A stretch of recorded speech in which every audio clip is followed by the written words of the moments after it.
Hey everyone, it's Sharp the Smartass Dragon alongside my co-host DSP, what's up, guys? and today we're going to be doing a review of WWE Backlash 2018. And it was shit. I'm not going to sugarcoat, it was shit. I mean, we had the WrestleMania, which was 10 times better than last year's WrestleMania. And Then the Greatest Royal Rumble was decent. Now it's gone downhill even more. Like, what the fuck? The opening match wasn't that bad, actually. No, the IC title between The Miz and Seth Rollins was the only good match. That was the only good match. Yeah, it kind of was. Miz and Seth really put in the work for this match. It was kind of hard to follow them anyway. Seth Rollins is a workhorse, and The Miz is damn good. He's a good wrestler. He's definitely improved, and I don't know. You had the whole he could tie Chris Jericho's, streak, and there was lots going into the match that isn't in any other match. They're not really utilizing that many people. No. Then there was the women's championship between Nia Jax and Alexa Bliss. That was just sloppy. I feel like basically every person that came in wasn't, it was. No one basically was going to lose a belt, I guess, basically. If you were losing the match, you basically were winning. You generaled the match. They didn't really tell any stories. They didn't tie anything. Half of the rivalries were hurt in this. Especially the WWE Championship between AJ Styles and Shinsuke. It was just bad. It was really bad. And Shinsuke is a really good heel, He's proven to be a very good heel. Oh yeah, he even changed his But the problem is they're not utilizing it correctly. Well, just like what they've done with Braun Strowman, they've built him up so big that if you give him the belt, you kind of almost can't. You build him up so big that you can't really give him the championship, because if you do, who the fuck's going to beat him? The only good thing about Braun Strowman's match, him teaming with Bobby Lashley against Zayn and Owens, was that Zayn left Owens for dead, basically. That was bullshit. What are they doing with Bobby Lashley? He came in and got worked the entirety of the match. Hot tagged. That's what Braun Strowman is. He's a hot tag. You tag him in and it's over. Pretty much. So, normally we go over the matches. But it was just so bad. But there was just too much bad in this that we can't go through it one by one. It literally was all bad, except for the IC match. Yeah, and obviously I knew Jeff Hardy and Randy Orton had a very television-like SmackDown match. Nothing was spectacular about it. Yeah, it was just boring.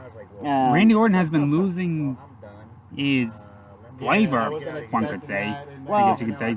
That sounded weird. He's trying to go heel. Like, he's caught between being a face and a heel. He's a tweener, basically, right now. He's basically trying to become a tweener, but it's not really working. But it's because he's really good at being a heel, he's really good at being a face. He's not good at being the in-between guy. He has to have a direction. No, and this was between two damn good wrestlers, too. Oh, yeah. Two well-known veterans, and it would have been an awesome match, but it was just so boring.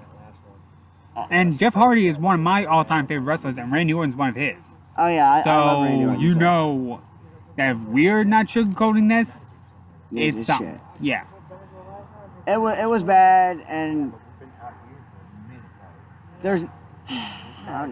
I really don't like... And let's not forget Carmella versus Charlotte. Carmella beat Charlotte cleanly. Yeah, I didn't like that. I thought... Cleanly? You don't even have to have interference. She sold the knee injury. Yeah, you could have just had, Carmella, do a pin variation on that knee while having her foot on the ropes. And that would have added to Carmella's character, while not decreasing Charlotte. And even if you want to do a clean finish to the ref, she could have smacked her with a belt or something. She could have pulled the hair. There's plenty of things that you could have done. But not like this. Or you could have had the Iconics come out and...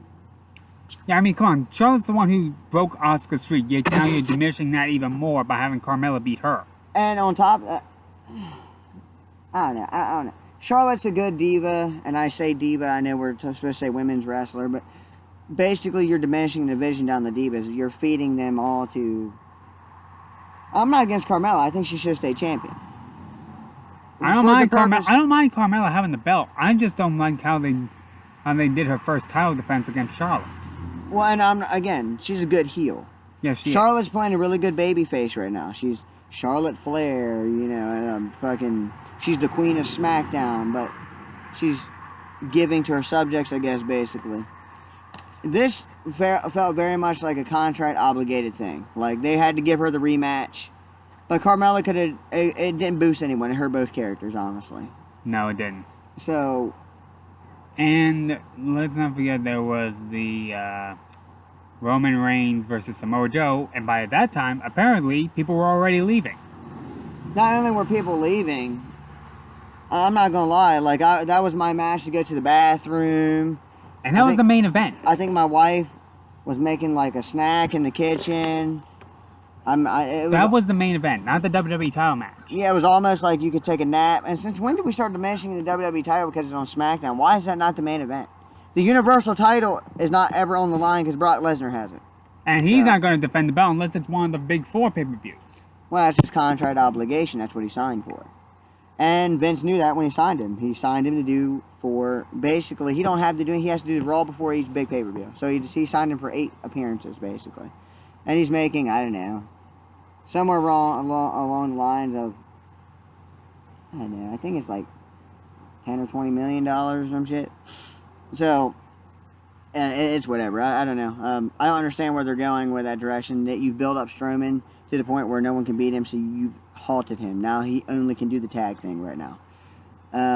You paired him with a kid, Nicholas. Go Nicholas. Go Nicholas. Oh, God. You dropped the Nicholas thing. Okay, the Nicholas thing was the worst idea that ever came out of WWE's head. Hey, come on now. Don't fuck Okay, with look, Nicholas. I'm not trying to be disrespectful to the 10-year-old kid, but he's a 10-year-old kid. You're diminishing your wrestlers and you're diminishing the title belts by having him in a match, by having a 10-year-old in a match and having him win the belt. But let's give Nicholas credit. He is a one-time Raw Tag Champion. Whatever. I'll admit he's a one-time Raw Tag Team Champion, and that's all. That's probably all it'll ever be until 8 years. Well, I'm not even sure that wasn't just a little stint. I have to say that he has a big leg up of getting a WWE title, at least NXT contract when he turns 18. So, I don't know. Overall, normally we go about 15, 20 minutes in these things. This pay-per-view was just so shitty, I don't really want to go one. Yeah, we're not even going to make 10 minutes because of how shitty this was. I have a... So, yeah, let's just go ahead and give our scores. 1 out of 10, what would you give this? I'm going to give it... Want me to give mine? Yeah, give yours. Let me think about it for a minute. I'm going to go and give mine score 2.5 out of 10. The IC title was the only thing good in my match. And really, there was a segment that was better than all the other matches except for the IC title. And that was Elias. You know how Elias came out, trying to do his little song, and was interrupted every time? That was funny. That and the IC title were the only things that made Backlash memorable. Aside, good memories, not bad memories. So you scored up high there, brother. Alright, I'm giving it a 2.5 because for Seth, for Miz, and half point for Elias. Alright, I'm going to go ahead. I'm going to give it a 1.5 stars, alright? You have... No, actually, I'm going to give it a 1 star. Alright, it takes a lot to put on a good show. And you're following your... Well, really, the Greatest Royal Rumble was just a fucking... Hey, we're getting $200 million to do Basically, this. it was a televised house show. But either way, you came off of your biggest pay-per-view of the whole fucking year with so much people were actually getting into it. You're packing out arenas again. Then you had the Greatest Royal Rumble, which, you know, they're all against women doing pretty much. They're still in the dark ages when it comes to women, and you're a big company that's promoting women, or we're equal, we're exploding the diva division, now we're women and they're equal to men, and all this other malarkey bullshit that you said. And it makes it malarkey bullshit because you just went against it. Like, I'm all for the women. I love the women's division. I think it's great. Sometimes it's the highlight of Raw or SmackDown. But at the same point, you're diminishing your product. But I get it. You got a quick payday. Not only that, they paid the wrestlers salaries. He made so much money. All of them salaries. Okay, then what were we saying? Moving on. So, I'm going to give it a star. Half a star for the Intercontinental match. It was really good. And then I did like the little gimmick, the old Elias thing. I thought it was a good deal. They got me actually excited for the United States title match. I like Randy Orton. And I like Jeff Hardy, but and they really fucked that up for me. They didn't really let Jeff Hardy get any big spots. It was a nice little clean finish. At least he didn't do what Jinder Mahal did and be on the other side of the ring and pretend he got hit by the Whisper in the wind when he was laying on the mat when Jeff was in the air. One of the reasons why I don't believe Jinder Mahal should be in the WWE title picture or the Universal title picture ever. With that being said, that was our review of WWE Backlash. I'm Sharp the Smartest Dragon. I'm DSP. And leave a comment below on how you believe Backlash went. Give us your ratings between 1 to 10. And don't forget to also leave a like and subscribe to our channel. And don't forget to let your tear drop on where WWE's going. Hit our bell button so you can know when we put up videos first. And with that, we say peace to all you Dragon Knights and good day.